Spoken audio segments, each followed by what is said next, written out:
Convido os irmãos a abrirem suas Bíblias no livro de Efésios, capítulo 4.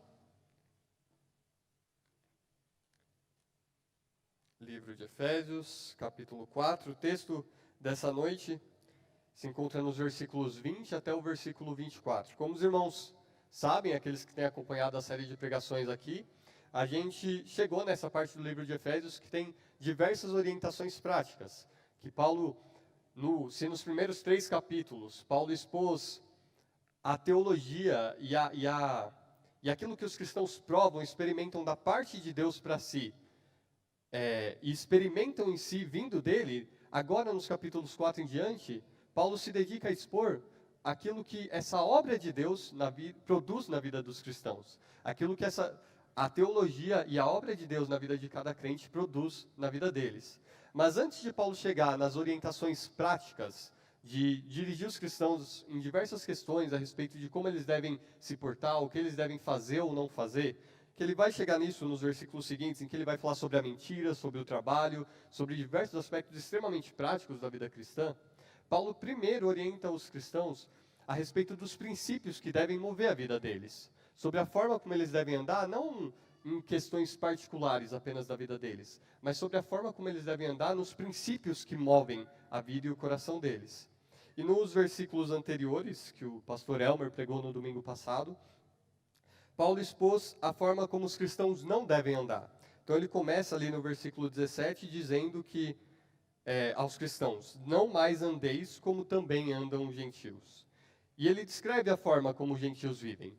Ele fala que esses gentios eram as pessoas. Lembrem ali que no contexto de Paulo, hoje nós somos gentios e a gente está aqui, a nossa cultura é altamente influenciada pelo cristianismo. Mas no contexto de Paulo, os gentios eram um povo que tinham nenhuma influência do cristianismo na sua cultura. Os gentios eram aqueles povos que, por tanto tempo, não tiveram a revelação de Deus dirigida particularmente a eles. Deus se revelou aos judeus e deixou os outros povos andarem conforme seus caminhos. E isso levava os gentios a um estilo de vida, que é marcado, como Paulo diz, em primeiro lugar, por eles andarem na vaidade dos seus próprios pensamentos. E Paulo explica que, porque essas pessoas têm o coração duro, elas não reconhecem quem Deus é e vivem indiferentes a Ele. E o resultado dessa indiferença é uma vida vã e entregue a todo tipo de imoralidade. Como eu disse, os gentios eram pessoas que tinham zero influência do cristianismo. E isso fez com que eles fossem entregues à imoralidade aberta e grotesca, em sua maior parte. Isso é bem importante, porque quando Paulo fala para não mais andar como gentios, a gente precisa ter em mente que andar como gentio não é simplesmente andar em imoralidade aberta. Não é simplesmente viver em bebedices, orgias e coisas do tipo. Mas andar como gentios é fundamentalmente, viver uma vida alheia a Deus. Viver uma vida em que Deus não faz diferença para você. E se naquela época essa vida alheia a Deus era marcada tipicamente por uma imoralidade extrema e aberta, na nossa cultura, que é muito influenciada pelo cristianismo, apesar de cada vez mais a gente estar se aproximando de uma cultura pagã, dificilmente alguém aqui, ou a maioria de vocês aqui, dificilmente viveram num contexto de moralidade grotesca e aberta. A maioria de vocês aqui é monogâmico, a maioria de vocês aqui é heterossexual e a maioria de vocês não viveu na prática desses pecados extremos. Só que é possível que mesmo não tendo vivido na prática de nenhum desses pecados, você ainda viva como gentil, se você vive uma vida alheia a Deus. E essa é a realidade de muitas pessoas, que apesar de elas não viverem em moralidade aberta, elas vivem uma vida em que Deus é indiferente para elas. E elas preferem esportes, preferem um futebol no domingo, preferem o sexo, preferem uma família conservadora, vivendo num lugar confortável, vivendo tranquilas no interior, tendo o seu terreno, cultivando a sua terra e vivendo de forma moralmente correta. E elas gostam dessas coisas e elas não precisam de Deus. E é isso que marca o andar como gentio. É um andar alheio ao próprio Deus. E por isso é possível a gente vir na igreja aos domingos, mas a gente viver uma vida como de gentios, como de pagãos, alheios a Deus. A gente vive no nosso trabalho, a gente vive na nossa família e a gente está contente com aquilo que a gente tem ali. E a gente não precisa de Deus. A gente não tem fome dele, a gente não anseia por ter comunhão com ele, não anseia por viver aos pés dele. E assim por diante. E conforme Paulo fala isso, ele logo em seguida, depois de dirigir as pessoas a não viverem como gentios, dirige as pessoas sobre a forma como elas deveriam andar. E notem aí como ele fala no versículo 20. Mas não foi assim que aprendestes a Cristo. É como se Paulo falasse, olha, não andem como gentios. Os gentios andavam dessa forma, mas vocês não aprenderam a Cristo assim.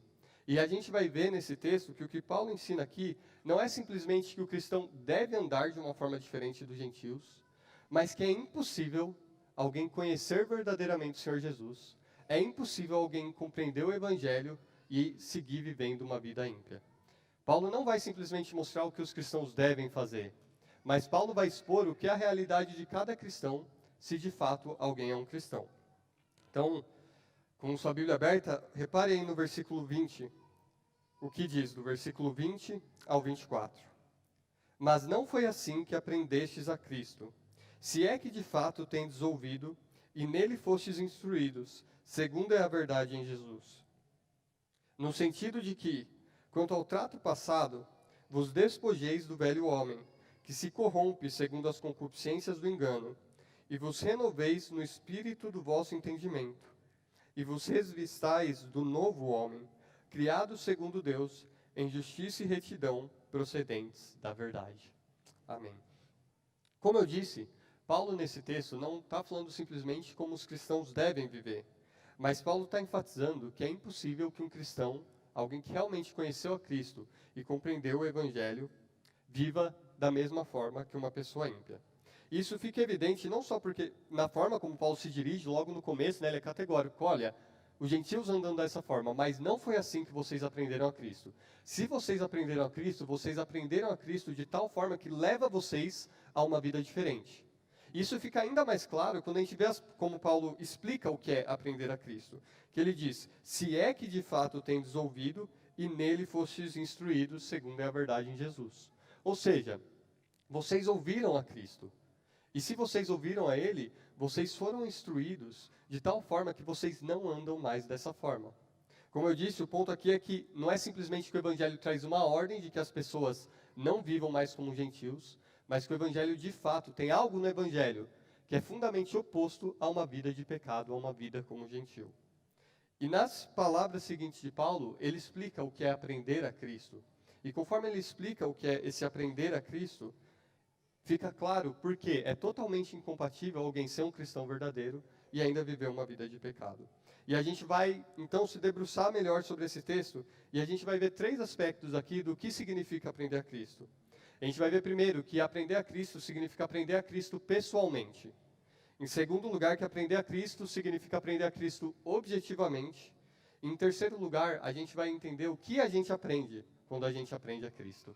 O que é esse conteúdo de aprender a Cristo que transforma as nossas vidas? Então, notem comigo, irmãos, em primeiro lugar, a pessoalidade do ensino de Cristo. Como aprender a Cristo significa aprender a Cristo pessoalmente. Reparem que o texto não diz simplesmente que não foi assim que os cristãos de Éfeso ali aprenderam a respeito de Cristo. Não é isso que o texto diz. O texto diz, não foi assim que vocês aprenderam a Cristo. Conhecer verdadeiramente a Cristo, ser salvo pelo Senhor, não significa simplesmente conhecer certas doutrinas a respeito de Cristo, mas significa conhecer o próprio Senhor Jesus. Significa aprender o próprio Senhor Jesus. E Paulo explica o que isso quer dizer nas palavras seguintes. Como eu disse, ele explica isso em termos de ouvir a Cristo e ser instruído nele. Então, o primeiro fala, se é que de fato o tendes ouvido. E novamente, reparem que não é tendes ouvido a respeito dele, mas se é que de fato o tendes ouvido, se vocês têm ouvido o Senhor Jesus. Quando alguém é salvo, o que acontece com essa pessoa não é simplesmente que ela é convencida pela retórica, pela eloquência, pelo estilo, pelos argumentos de um pregador. Quando alguém é salvo, o que acontece é que essa pessoa responde em fé porque ela ouve o próprio Senhor Jesus por meio das palavras do pregador. O próprio Senhor Jesus ensinou a respeito disso. Quando a gente lembra principalmente do Evangelho de João, a gente tem Jesus falando ali que em verdade vos digo que vem a hora e já chegou em que os mortos ouvirão a voz do Filho de Deus, e os que a ouvirem viverão. E mais para frente ele fala que ele diz, falando aos judeus, eu ainda tenho outras ovelhas que não são deste aprisco, ovelhas que não estão aqui no meio desse povo. Elas ouvirão a minha voz. Então haverá um só rebanho e um só pastor. Ou seja, aqueles que ouvem a voz do Senhor Jesus, recebem vida dentre os mortos e respondem a Cristo e seguem a Ele. E o que isso quer dizer não é que para a gente ser salvo, a gente precisa ouvir Cristo sussurrando no nosso ouvido. Não quer dizer que aqueles que são salvos são aqueles que tiveram alguma experiência mística, em que eles estavam orando ou estavam ouvindo a pregação e eles ouviram uma voz de fundo ali, e eles entenderam que aquela era a voz do Senhor Jesus. Mas o que isso quer dizer é que quando a gente verdadeiramente é salvo, o que acontece é que através da pregação da palavra, a gente ouve o próprio Senhor Jesus. A gente ouve a palavra pregada e a gente não ouve simplesmente, não, essa palavra é muito bonita. Essa mensagem que esse homem está pregando aí é realmente muito convincente e ele parece crer mesmo nisso, então vou seguir. Não, mas a gente ouve a palavra e a gente sabe que o Senhor Jesus é aquele que está sendo pregado. A gente ouve a palavra e a gente sabe que o Senhor Jesus é quem está falando. Que o Senhor Jesus é quem chama a gente ao arrependimento e à fé. É o Senhor Jesus que nos traz para si. É o Senhor Jesus que de fato é manso e humilde de coração. Que Ele de fato se entregou no lugar de pecadores. E convencido de quem Ele é, a gente responde em fé. Convencido de quem o Senhor Jesus de fato é, a gente confia nele e é salvo. Quando Paulo fala aos Coríntios, Paulo fala que os pregadores da palavra são embaixadores de Cristo, como se o próprio Cristo rogasse por intermédio deles. E aqueles que não creem, ouvem um embaixador de Cristo rogando, e ele diz, esses homens são loucos, essa palavra é loucura, essa palavra é tola, não faz sentido. Mas quando o Espírito de Deus trabalha no nosso coração, a gente ouve a pregação da palavra, e a resposta não é simplesmente, essa palavra faz sentido, mas a resposta é, Cristo é verdadeiro. Cristo morreu e ressuscitou, e Ele pode me salvar. Ele é justo, Ele é santo e Ele é cheio de glória, e por isso eu vou a Ele. E isso molda a forma como a gente entende a pregação do Evangelho e o que significa atender ao Evangelho. Então a primeira coisa que Paulo fala é que aqueles que aprendem a Cristo, aqueles que são salvos, são aqueles que ouvem o próprio Senhor Jesus. São aqueles que se achegam não meramente a uma ideia, não meramente a um conjunto de doutrinas, não meramente a doutrina reformada, a teologia reformada, mas ao próprio Senhor Jesus. E em segundo lugar, ele fala daqueles que são instruídos nele. Se é que o tendes ouvido e nele fostes instruídos. E novamente, aqui é impossível a gente ignorar a ênfase de Paulo na doutrina da união com Cristo. Não é simplesmente foram instruídos a respeito dele, mas foram instruídos nele. O cristão não meramente ouve a voz de Cristo uma vez e então segue a vida dele. Mas o verdadeiro cristão é aquele que ouviu a voz do Senhor e agora é instruído nele. Segue sendo instruído no contexto da comunhão e da união com Cristo. Ele não segue então ouvindo só doutrinas e aprendendo só doutrinas. Mas o que ele ouve e o que ele aprende é no contexto de uma vida de comunhão com o próprio Senhor Jesus.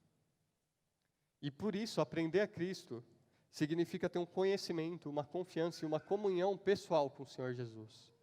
A gente, de novo, não conhece simplesmente a respeito dele, mas a gente pode dizer, se a gente foi salvo, eu conheço o Senhor Jesus, eu sei quem Ele é, eu sei em quem eu tenho crido, e a gente confia nele, e a gente fica bem certo que Ele é poderoso para guardar o nosso tesouro. E a gente vive agora na comunhão dele. Ele não é alguém distante, mas a gente ama o Senhor Jesus. Como Paulo disse, se alguém não ama o Senhor Jesus, seja maldito. A gente vive numa comunhão pessoal com o Senhor Jesus.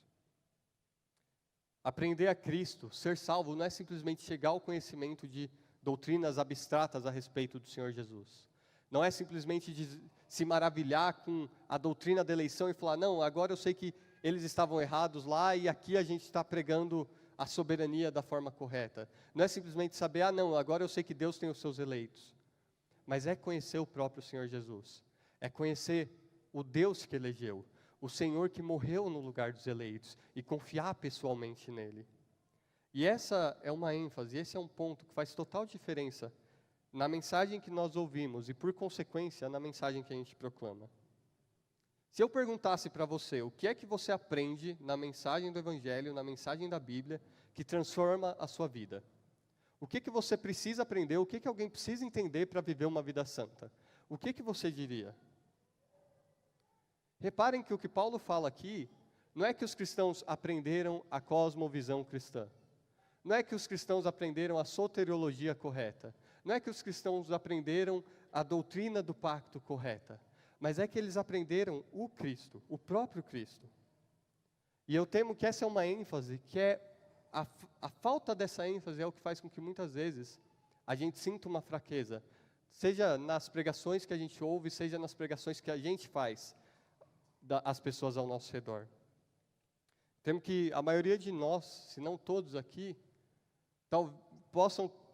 tenham sentido em algum momento já, que falaram do Evangelho, ou ouviram o Evangelho sendo pregado, e as palavras estavam todas corretas. Mas, de alguma forma, aquela mensagem não soava como Evangelho. Porque é possível a gente usar toda a terminologia correta, mas todo o nosso tom e todo o nosso pensamento por detrás não ser o pensamento do Evangelho. Isso é especialmente percebido na forma como, muitas vezes, nós chamamos ou ouvimos o chamado ao arrependimento e à fé. E talvez você já tenha tido essa experiência de ouvir alguém falando com firmeza, arrependa-se, creia, você precisa fazer isso. E você ouviu aquilo, e em vez daquilo ser um chamado à vida em Cristo, aquilo foi um chamado que foi como um peso de lei no seu coração. Porque você ouve aquilo, em vez de ser um convite do Senhor Jesus, soa como uma lei, como eu preciso crer e eu preciso me arrepender e eu não consigo fazer isso. Ou eu tentei fazer isso, mas eu não estou vendo os frutos disso na minha vida. E o que isso produz é frustração.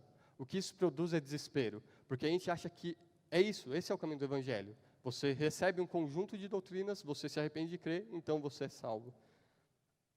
O tom do nosso Evangelho, muitas vezes, quando a gente fala aos cristãos ou ao mundo pagão ouçam essas doutrinas e creiam nessas doutrinas. Enquanto o tom do Evangelho na Bíblia é, ouçam quem é o Senhor Jesus. Esse é o Senhor Jesus, creiam nele. Eu não estou chamando vocês a concordarem com certas doutrinas simplesmente e crerem de um jeito que mude o coração, crerem o suficiente, se arrependerem o suficiente para isso mudar o coração de vocês. Eu estou falando para vocês de um Salvador que encarnou, que viveu, que morreu, que ressuscitou, por amor, por compaixão por pecadores, e Ele é poderoso para te salvar. Não importa quão fraca seja a sua fé, não importa quão fraca seja a sua vontade, não importa quão preso aos pecados você esteja, Ele é poderoso, se volte dos seus pecados para Ele. Não se volte de erro para a doutrina correta simplesmente, se volte dos seus pecados para esse Salvador. Você precisa da doutrina para saber quem é esse Salvador, mas você não se volta meramente para a doutrina, você se volta para o Senhor Jesus. E quando a gente ouve o Evangelho, não meramente como uma mensagem a respeito do Cristo crucificado, mas a gente ouve Cristo crucificado como a mensagem do Evangelho, aí a gente encontra graça. Aí a gente encontra uma mensagem que pode, de fato, salvar a gente, socorrer a gente nos nossos pecados. A gente encontra uma mensagem que pode dar vida a um coração morto, que pode dar fé a uma pessoa presa na incredulidade, que pode libertar dos pecados uma pessoa que é escrava da imoralidade, que é escrava da pornografia, que é escrava da bebedice, que é escrava do formalismo religioso, que é escrava de vir à igreja, oferecer um culto de boca, ser uma pessoa que lê a Bíblia, que cumpre sua disciplina religiosa, mas que está distante de Cristo e que vive distante dele, porque não confessa seus pecados. Mas o Senhor Jesus pode salvar qualquer pecador. Mera doutrina, mera informação não muda um coração. Mas quando essa doutrina me apresenta o Cristo crucificado, Ele é poderoso para mudar meu coração, para me sustentar e me dar vida. Aprender a Cristo significa aprender a Cristo pessoalmente. E a gente só é salvo se a gente aprendeu a Cristo pessoalmente. Se a gente veio simplesmente à igreja, porque a gente veio a uma igreja, porque a gente veio para cá, porque aqui a gente tem um ambiente bom para criar nossa família, porque, aqui a gente tem um ensino correto, a gente não veio a Cristo. Mas se a gente ama o ensino correto, se a gente ama a igreja, se a gente ama viver num ambiente saudável, porque a gente ama o próprio Senhor Jesus, e esse é o contexto em que Ele vive, em que a obra dele é manifesta, aí sim a gente conheceu o Evangelho. Esse é um ponto fundamental, e a parte dele a gente perde o próprio Evangelho. Aprender a Cristo significa aprender a Cristo pessoalmente. Mas tem uma questão, quando a gente ouve a respeito disso, um erro que é muito comum que a gente cometa, e que a gente pode cometer quando a gente ouve sobre aprender a Cristo pessoalmente, que é que a gente pode começar a achar que isso quer dizer que eu conheço o Senhor Jesus tendo alguma experiência muito especial ali, que eu vou sentir um frio na espinha, que eu vou sentir algo, vou sentir alguma coisa no meu coração diferente, e aí eu vou ter força para viver a vida cristã. Que eu tenho que buscar alguma experiência, que eu tenho que ir em algum lugar em que tem alguém que tem poder, e através daquela pessoa eu vou receber aquilo, que vai ser com a luz apagada, com um som muito forte. A gente pode achar que conhecer a Cristo pessoalmente quer dizer que a gente conhece Ele por uma experiência que vem do nada, que a gente não tem nada objetivo nela. E por isso é tão importante o segundo ponto, que está implícito aqui nesse texto, sobre o que significa aprender a Cristo. Que é que aprender a Cristo significa, primeiro, aprender a Cristo pessoalmente, e segundo, significa aprender a Cristo objetivamente. Isso fica evidente quando a gente observa as palavras que Paulo usa para descrever como a gente aprende a Cristo. Repara que Paulo fala de aprender a Cristo, de ter ouvido a Cristo e de nele ser instruído. E essas três palavras são três palavras extremamente comuns, que falam de coisas extremamente naturais. São palavras usadas, por exemplo, quando Paulo fala de aprender a doutrina que foi transmitida. Ou quando ele fala de dar ouvidos, é a palavra que Jesus usa para falar, vocês ouviram o que foi dito dos antigos. Ou que Paulo usa para falar, vocês ouviram de como era a minha vida antes de eu conhecer a Cristo. Qual foi o meu proceder no judaísmo. Ou seja, vocês ouviram, chegou no ouvido de vocês. Para ouvir do proceder de Paulo, eles simplesmente ouviram, eles não tiveram nenhuma audição especial e mística. E nele ser instruído, é a mesma palavra que se refere, por exemplo, à instrução dada à igreja sobre o modo como a igreja deveria viver e se conduzir, na segunda carta de Paulo aos Tessalonicenses.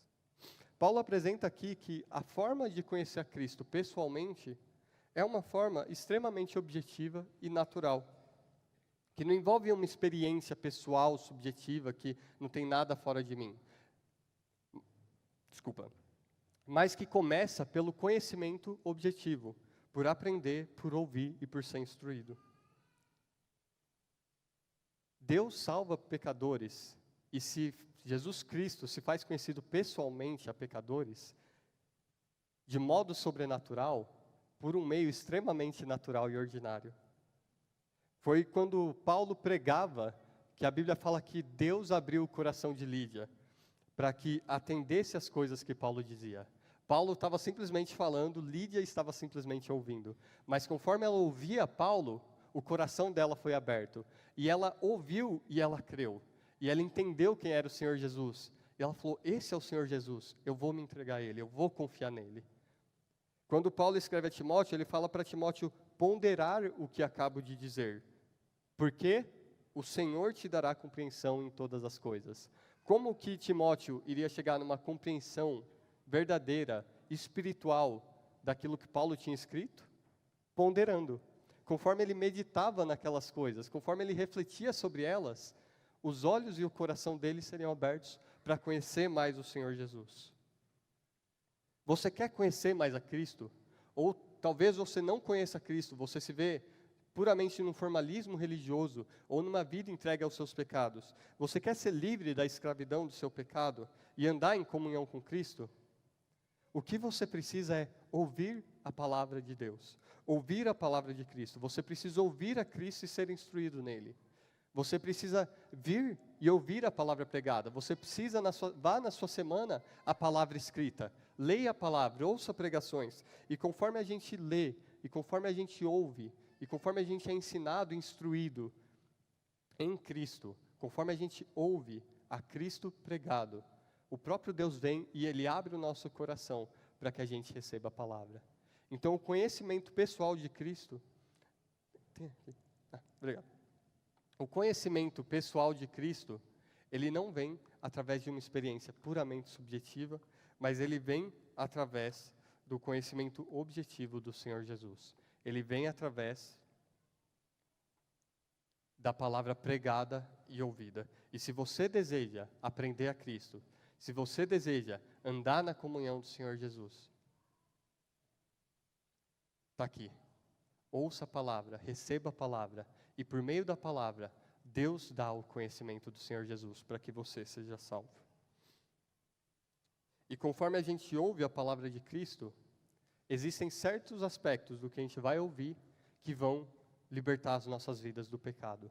E como eu disse antes, existem certos aspectos do ouvir a palavra de Cristo que tornam totalmente impossível que alguém conheça Cristo e permaneça vivendo nos seus pecados. E é isso que a gente vê nas palavras seguintes de Paulo, em que a gente vê o conteúdo e os frutos do ensino de Cristo.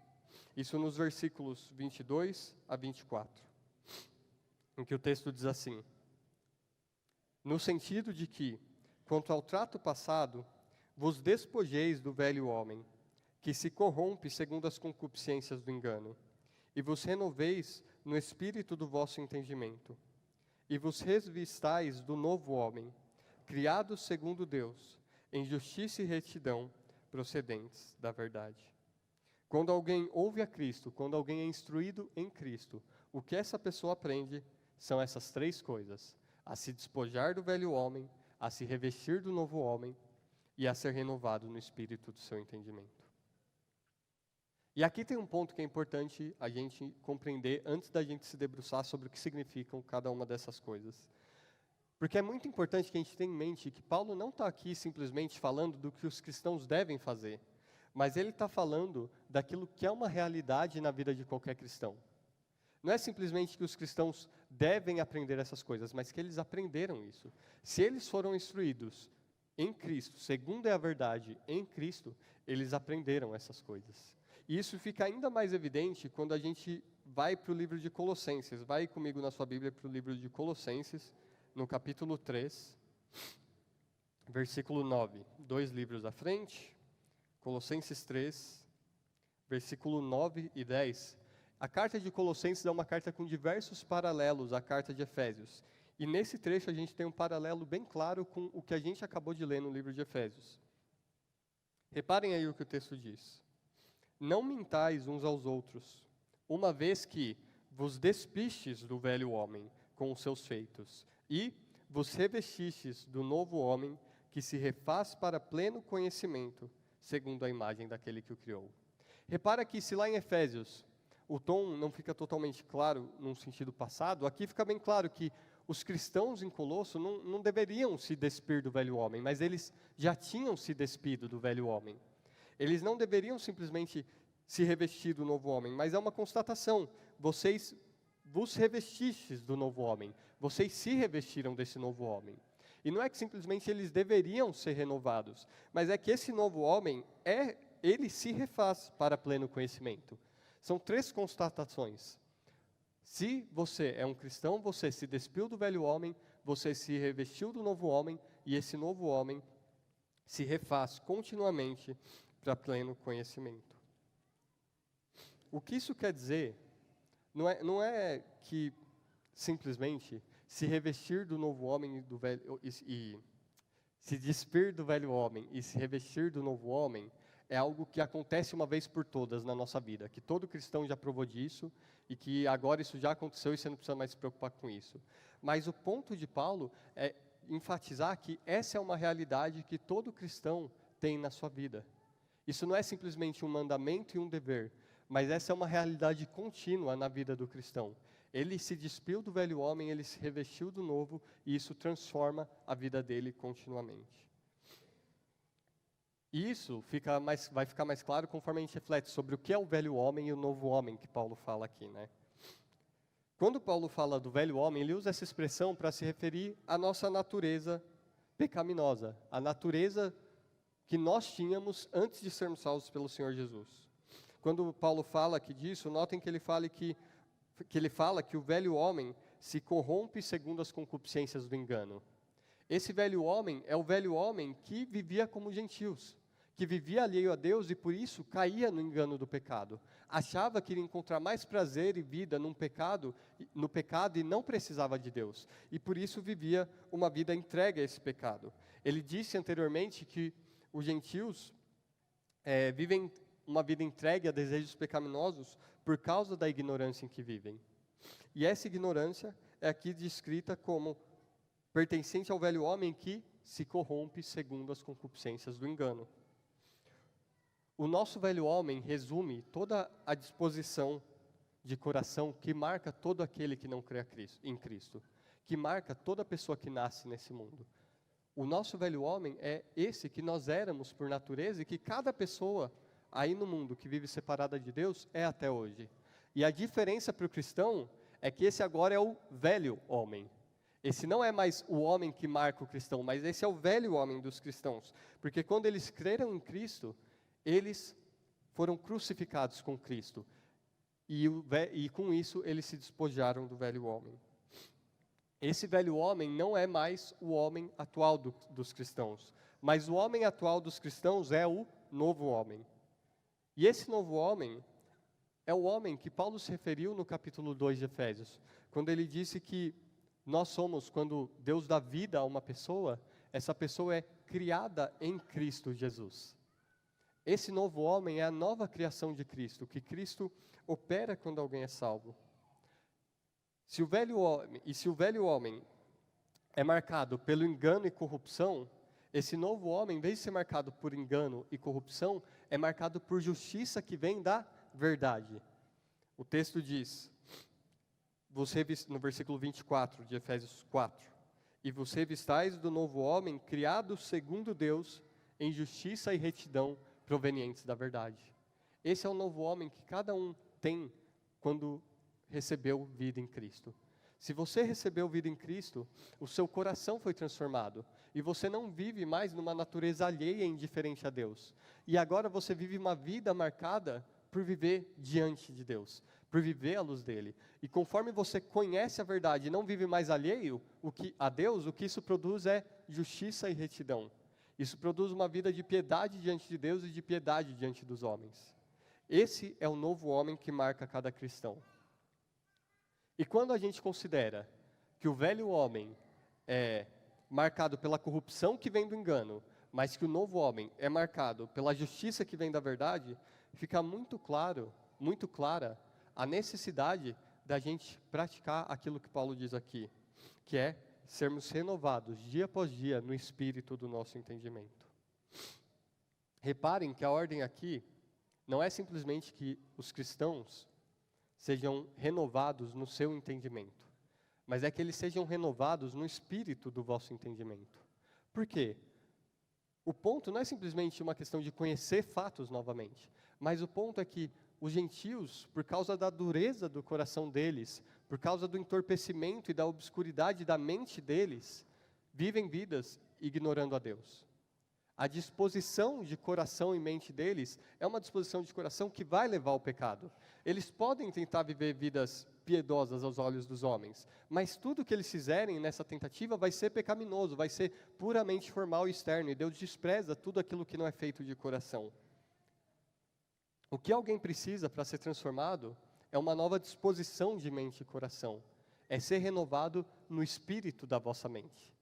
E isso quer dizer que a pessoa não vive, agora que ela conhece a verdade, ela vive diante de Deus. E isso produz uma nova disposição de mente e coração que, invariavelmente, vai levar a uma vida piedosa. Porque agora ela sabe quem Deus é e ela vive diante dele. E acho que isso fica ainda mais claro quando a gente pensa nisso de forma prática. E o que eu queria tentar explicar isso de forma prática, de acordo com o que deve ser a experiência de todos vocês aqui. Não necessariamente na forma, nem todo mundo passa por isso de uma forma dramática e consegue apontar um momento na vida e que aquilo aconteceu, dia, hora. Mas essa é a experiência de cada pessoa que é verdadeiramente uma cristã. Porque cada um de nós aqui, antes de ouvir a Cristo, antes de ser instruído nele, de aprender verdadeiramente o Senhor Jesus, vivia no nosso pecado. A gente vivia indiferente a ele. A gente vivia de acordo com o nosso velho homem. Então a gente vivia indiferente a Deus, Deus não se importava muito para nós. E por causa disso, por causa da dureza do nosso coração e desse desprezo a Deus, a gente vivia uma vida entregue aos pecados. Achando que a gente ia encontrar prazer e satisfação nas coisas desse mundo e buscando as coisas desse mundo. E a gente não via valor verdadeiro e prazer verdadeiro na piedade. Futebol no domingo, um mero formalismo religioso, tudo parecia mais interessante do que vir a Cristo, do que a palavra dele, do que a oração, do que a reunião dos irmãos. Por quê? Porque Deus era um estranho para a gente era indiferente a eles. E o que mudou isso? O que mudou foi que um dia cada um de nós que foi salvo pelo Senhor Jesus ouviu o Evangelho. E conforme a gente ouviu o Evangelho, a gente não viu simplesmente doutrinas e teorias e conjecturas teológicas, mas a gente ouviu o Senhor Jesus. E a gente reconheceu quem Jesus era. E a gente ouviu Cristo crucificado. E a gente ouviu, quando a gente ouviu Cristo crucificado, a gente viu algo da glória dele. A gente reconheceu algo da justiça, da sabedoria, da bondade de Deus. E conforme a gente viu isso, a gente viu a tolice e a vaidade da nossa vida. E a gente viu a maldade do nosso pecado. E a gente reconheceu, se você foi salvo, você reconheceu que a vida que você vivia, o hábito, a sua disposição de coração e mente, eram contrárias a Deus. Só que ao mesmo tempo você ouviu a Cristo. E você viu o amor de Cristo. E você reconheceu que Cristo amou e se entregou no lugar de pecadores. E que Ele tinha toda a disposição e poder e compaixão para salvar qualquer pecador que vai a Ele. Que Ele era poderoso para salvar você pessoalmente. Você, de novo, não ouviu nenhuma voz audível. Mas pela palavra pregada você ouviu o Senhor Jesus. E você foi convencido de quem Ele era. E o que aconteceu foi, você confiou nele. Você confiou nele e você foi salvo, e os seus pecados foram perdoados. Só que, ao mesmo tempo, o que aconteceu foi, sua mente foi renovada. E agora você via a vida alheia a Deus como tolice, como pecaminosa, como maldosa. E você viu viver diante de Deus como aquilo que é bom, como aquilo que é justo, como aquilo que é agradável, não só a Deus, mas a você mesmo. E por isso você começou dia após dia a buscar renovar sua mente. Você passou a querer o Senhor Jesus. Você passou a desejar a comunhão dele. E nisso você começou a ler a palavra. E a palavra começou a te iluminar. E você começou a ver os seus caminhos pecaminosos. E se desviar dele para se voltar para o Senhor. E nisso, por você ter sido despido do velho homem pelo Senhor Jesus, ter sido liberto da sua antiga maneira de viver, ter sido vestido de um novo homem que agora ama ao Senhor Jesus e vive em santidade diante dele, você começou a dia após dia se despir do velho homem que você ainda vê em você e se renovar do novo homem que agora marca a sua vida. Quando a Bíblia fala que a gente já foi despido do velho homem, isso não quer dizer que a gente não tem mais nenhuma inclinação pecaminosa. Pelo contrário, é por isso que a gente precisa ser renovado dia após dia. Porque o nosso velho homem e o nosso novo homem não são dois homens diferentes, são um homem só, são uma pessoa só, você. Você é o velho homem e você é o novo homem. A diferença é que você, por meio de Cristo, foi liberto desse velho homem, foi liberto dessa antiga maneira de viver, e o que te marca é o novo homem. E por isso, dia após dia, agora, você deve resistir às inclinações pecaminosas da sua carne. Quando você acorda e você não quer ler a palavra, quando você está numa semana e você sente o desejo de dar vazão à ira, você deve se lembrar do que o Senhor Jesus fez. Você deve se lembrar de quem Ele é. E diante dEle, você então vai falar, Senhor Jesus, me livra desse velho homem. Me renova e me faz viver de acordo com o novo homem. E você resiste às inclinações antigas e você é cada dia mais conformado a esse novo homem. É assim que a gente é salvo. A gente é salvo quando a gente aprende a Cristo pessoalmente, por meio da palavra que é objetivamente pregada a nós. E por meio dela a gente conhece o Senhor Jesus, não vive mais alheio a Ele, mas agora vive diante dEle, sendo renovado dia após dia. E reparem como essas três coisas são fundamentais. Primeiro, repara que é fundamental que a gente entenda que o Evangelho não só tem... que o Evangelho tem aspectos negativos e positivos. O Evangelho tem instruções sobre se despir do velho homem. O Evangelho faz você parar de viver da forma que você vivia. Por isso, é impossível que você tenha conhecido a Cristo e você siga vivendo em pecado. Se o Evangelho não te fez não fazer algumas coisas, se o Evangelho que você aprendeu não fala não para você, não fala você não pode fazer isso, você não pode fazer aquilo, se você não se sujeita àquilo que o Evangelho diz que você não deve fazer, você não conheceu o Evangelho. Porque você vive ainda alheio a Deus, não importa quanto você venha na igreja. Porque se você conhecesse a Deus, você iria valorizar aquilo que Ele fala e você iria se sujeitar a Ele. O Evangelho fala o que nós não devemos fazer. Mas, por outro lado, se a nossa religião se resume àquilo que a gente não faz, a gente não tem uma verdadeira fé. A gente tem só um legalismo. Porque o Evangelho muda aquilo que a gente faz também. O Evangelho chama a gente a deixar as coisas do velho homem e a se revestir do novo. O Evangelho não faz com que a gente simplesmente não xingue uma pessoa na rua, mas faz com que a gente se compadeça dos necessitados. O Evangelho não faz com que você simplesmente tolere os não cristãos, mas faz com que você ame os seus inimigos. O Evangelho não faz com que você simplesmente viva uma vida moral, não praticando imoralidade, mas o Evangelho faz com que você ame a Deus e você anseie por Ele. E se o Evangelho que você conheceu não produz em você amor por Deus, se a regra da sua vida é que você consegue passar semanas, meses, indiferente a Cristo, você não tem desejo de ser mais conformado a Cristo, você não tem desejo de ter o seu coração revigorado e alegrado, o Evangelho que você conheceu não é o Evangelho de Cristo. Você pode ter aprendido uma mensagem, mas você não aprendeu o Senhor Jesus.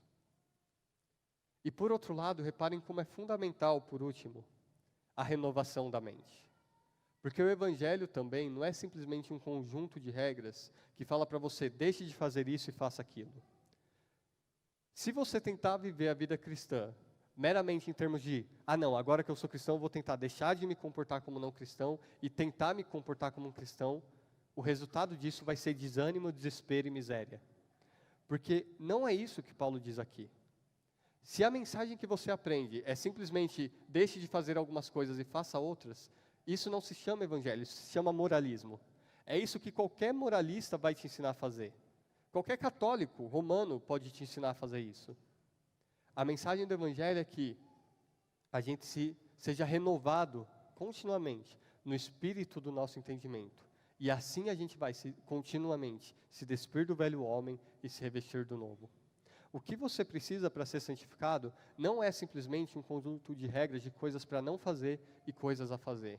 O que você precisa é ter sua mente renovada dia após dia. Para dia após dia você viver diante de Deus. Para dia após dia, cada vez mais, como a gente ouviu algumas pregações atrás, Cristo habitar no seu coração. E se Cristo habitar no seu coração, se você viver numa comunhão constante, vivendo sob a influência dEle, vivendo diante dEle, contemplando a glória dEle, reconhecendo o amor, a graça e a justiça dEle, aí sim, a sua disposição vai ser renovada, para que você se afaste das coisas que você não deve fazer, se afaste da corrupção do velho homem e viva na prática da justiça e da piedade que vem da verdade. A mensagem do Evangelho não é simplesmente um moralismo, não é simplesmente legalismo, mas a mensagem do Evangelho é uma mensagem de vida em Cristo Jesus, para a gente não simplesmente fazer coisas, mas para que agora a gente viva diante dEle. E é por isso que qualquer um que aprendeu a Cristo, jamais vai viver como um gentil. Porque o próprio Senhor Jesus liberta a gente dos nossos pecados. E quando Ele liberta a gente dos nossos pecados, Ele conduz a gente para uma vida na presença dEle, diante dEle. E diante dEle, o nosso coração é renovado para que a gente seja dia após dia santificado. É o Senhor Jesus em nós que faz com que a gente viva vidas santificadas. E essa não é simplesmente a ordem do Evangelho, mas essa é a grande bênção do Evangelho, que faz com que a gente possa viver vidas para a glória de Cristo. Por isso a gente adora Ele, por isso a gente se alimenta dEle na ceia, porque Ele mesmo é a nossa justiça, Ele mesmo é a nossa santificação, Ele mesmo é a nossa força, Ele mesmo é o nosso consolo. Ele, da parte de Deus, tornou para nós sabedoria, justiça, redenção e santificação. Amém? Vamos orar novamente. Senhor Jesus, nosso amado Deus, nosso Salvador, nosso intercessor, obrigado por Tua graça e por Teu amor. Obrigado por Teu sacrifício na cruz por nós. Obrigado, ó Pai, por Teu Filho, a quem o Senhor, em amor, entregou por nós. E obrigado por, em amor, ter enviado o Teu Espírito, que fez com que nós ouvíssemos o Teu Filho Jesus, que nos libertou do pecado e da escravidão. Senhor, nós estávamos completamente perdidos nos nossos pecados, escravos da maldade em que nós vivíamos, Pai. Nós provamos do peso e da maldade do nosso Senhor, de vivermos sob o Senhor pecado. E nós Provamos, ó Deus, do desespero de não conseguirmos ser libertos dele. Mas o Senhor, ó Senhor Jesus, por Tua graça, por Tua obra, nos libertou. E o Senhor é poderoso para nos santificar a cada dia. Nós Te louvamos por Tua obra em nós. Nós Te louvamos por habitar em nós. E Senhor Jesus, como nós vimos Paulo orando, nós pedimos que o Senhor nos fortaleça no homem interior. Que Cristo habite em nossos corações continuamente e com poder, para que conheçamos o Teu amor, ó Pai, que excede todo entendimento, e sejamos tomados de toda a plenitude do Senhor, e assim sejamos santificados, dia após dia, cada vez mais livres, ó Pai, da nossa velha maneira de viver. Perdoa-nos, ó Deus, porque tantas vezes ainda vivemos como alheios ao Senhor, tantas vezes agimos e reagimos como se o Senhor não fosse Deus. Ajuda-nos, ó Pai, a vivermos vidas santificadas. E nós Te louvamos porque, de fato, Pai, o Senhor nos libertou do pecado e nós provamos agora da comunhão do Senhor, a qual ansiamos ainda mais e pedimos que o Senhor nos conceda. No nome do Teu Filho Jesus. Amém.